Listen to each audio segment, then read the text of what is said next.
Hello, আমি সৌমিতা।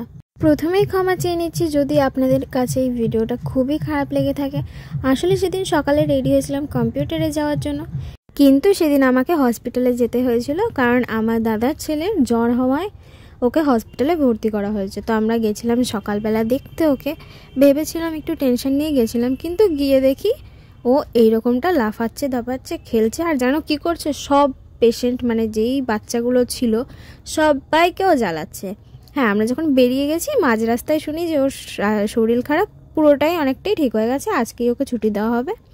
তো দেন গেছি, গিয়ে আমি তো না খেয়ে দিয়ে একদমই গেছিলাম। তারপরে আমি আর আমার মনা চলে গেছিলাম কিছু খেতে সকালে, যেহেতু কিচ্ছুই খাইনি। তো এখানে খেয়ে তারপরে ওকে দেখে বাড়ি চলে আসলাম। বাড়ি এসে স্নান করে নিলাম, আজকে হেয়ার ওয়াশ করেছি। তারপরে মা ওই সেদ্ধ ভাতই করলো, কারণ ওই হসপিটাল থেকে এসে তখন আর কিছু রান্না করা সম্ভব ছিল না। টাটা।